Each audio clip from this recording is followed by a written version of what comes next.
जर तू आता मला 1 लाख रुपये नाही ना दिलेस तर मी दाऊंना आणि तुझ्या स्मृती गेलेल्या बायकोला सगळं सांगेन.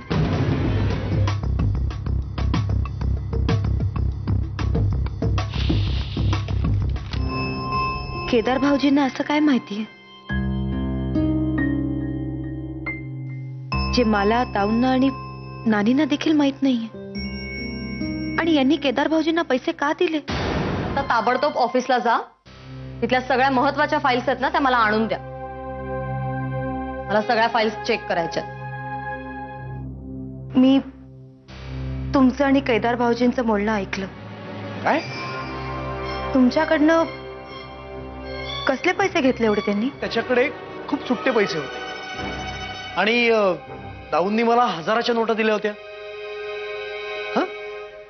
त्यांनी ते सुट्टे पैसे मला दिले आणि बंदही घेतले. बरं मला सांगा, केदार भाऊजी असं का सांगत होते की मला दाऊ आणि नानींना खरं काय ते सांगायला हवं? ए बाई, उगाच नको त्या गोष्टी उगाच बसू नकोस, कळलं ना? मला बँकेत जायला उशीर होतोय, मी निघतो. बाय. बाला हे बघ ना, आपण बाहेर आलो.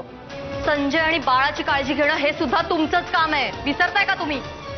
आठवतंय ना मागे कुठे गेले होते ते? विचार काय करताय? शोधायला हवं त्यांना. चला. इथे थांब. तू थांब इथे, मी पाणी पिऊन येतो. त्याच्याकडे लक्ष ठेवा.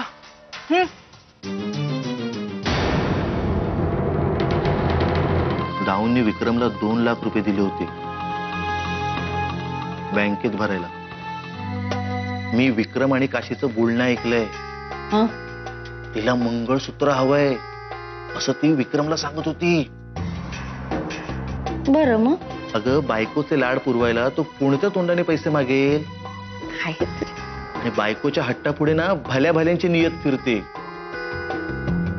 आणि ती एवढं लाडाने बोलत होती ना, काय सांगू. काय झालं? संजय कुठे दिसेल असं झालं? काय? ते चिमुरडं पोर मी घेऊन गेला या. कुठे घेतलाय? अरे देवा, मला आणि माझ्या बाळाला ना तहान लागली. तू तिथे येतो. आम्हाला पाणी पाहिजे.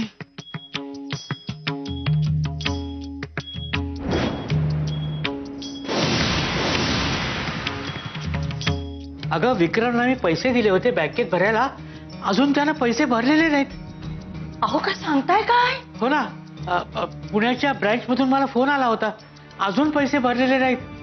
ओ माय गॉड, कुठे गेला असेल हा? काय करत असेल पोरगा? काशी, तुला काही फोन आला होता त्याचा? नाही, मला नाही काय फोन आला त्यांचा. मला काहीच माहित नाही. तू कशाला सांगशील ग? तुझा फायदा असेल तरच तू सांगणार ना.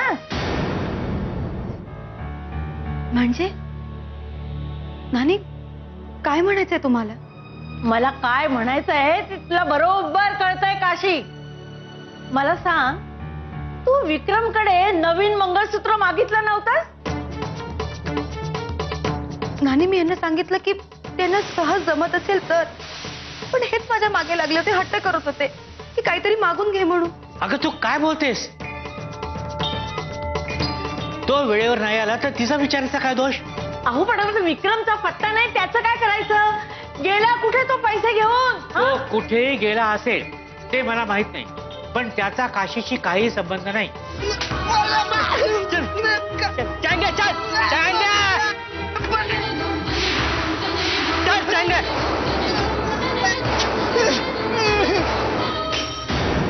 दुधाचा ग्लास फुटला म्हणजे अपशकुन.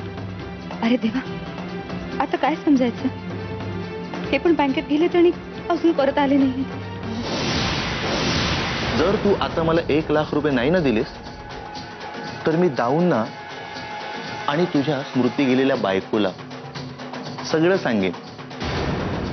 आली आली भाग्यलक्ष्मी.